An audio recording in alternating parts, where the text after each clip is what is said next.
Hi guys, today's video is going to be another DIY room decor video. If you haven't seen my last one, be sure to check that out. I will have it linked down below for you in the description box. But I hope you guys enjoy this video, and let's just get started. Starting off with this lampshade, this is a really great way to decorate an old lamp. You're going to need a lampshade. I personally didn't already have one, but like I said, you can always use one that you already have.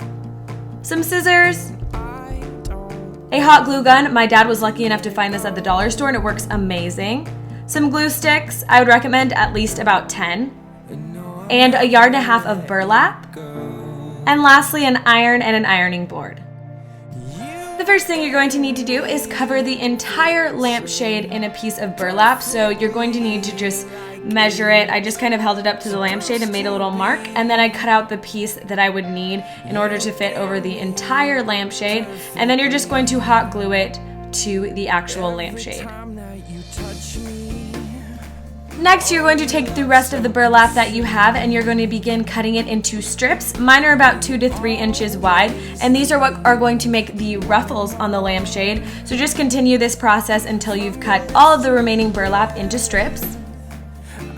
Now you're just going to take all of those strips that you cut and you're going to fold them in half, and then you're going to iron them in half. And I forgot to say this before, but nothing really needs to be even when you're cutting out the strips or when you're ironing, because that is what's going to make the lampshade have dimension to it. If you cut everything super even and make sure all the lines are straight, all the ruffles are going to look the same and it just doesn't look that good on the lampshade. So you're just going to iron all of these strips in half.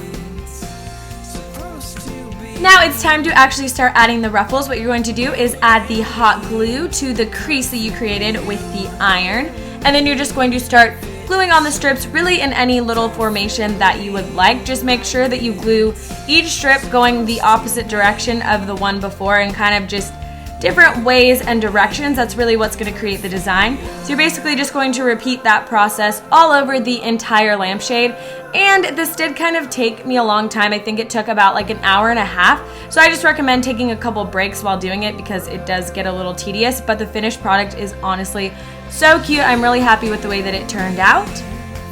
Once you're all done gluing, this is what the lampshade will look like. But lastly, you want to take the scissors and cut any excess strings of the burlap off of the lampshade.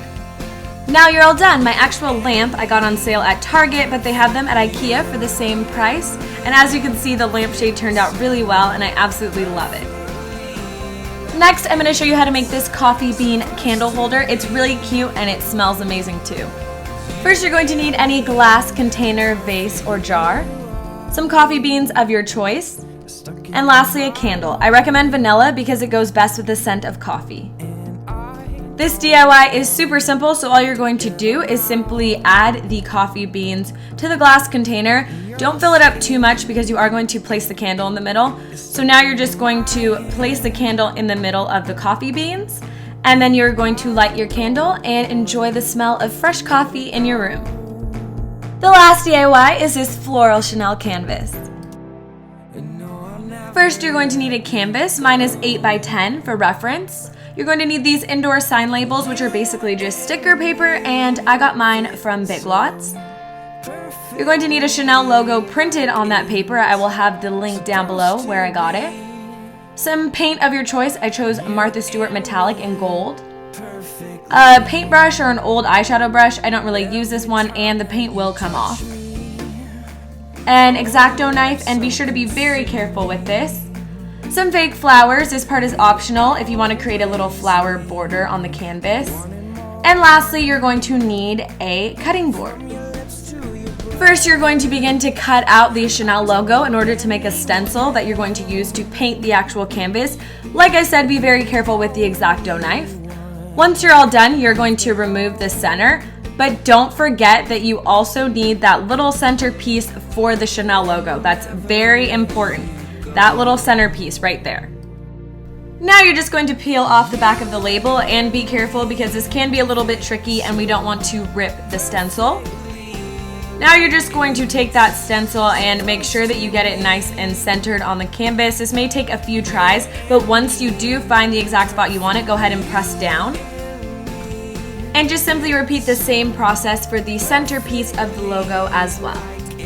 Now you're just gonna go ahead and start painting your logo. If the little label bubbles up, just kind of hold it down with your finger so you don't get any paint that makes the actual logo uneven.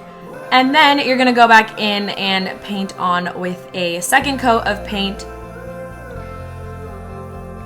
Once you've let that dry for a few hours, it is time to add the flowers to the canvas. First, you're simply going to remove all the flowers from the stems. Now you're just going to arrange the flowers so you know where you would like to glue them onto the canvas. Now I'm just going to take my glue and glue on all the flowers. So you're just going to place some glue on the back of the flower and then glue it to the canvas. Pretty simple, so just repeat this process for all of the flowers. Once you're all done gluing the flowers, just let them dry for about an hour. And here's what the finished floral Chanel canvas looks like. I hope you guys enjoyed this video. If you did, make sure to give it a thumbs up so I know to do more videos like this. If you decide to make any of these, I would love to see them. Make sure to tweet me a picture or tag me on Instagram at Laguna Beach Love. I will have my Twitter and Instagram linked down below. Make sure to subscribe if you haven't already, and I will see you guys in my next video. Thanks for watching. Bye!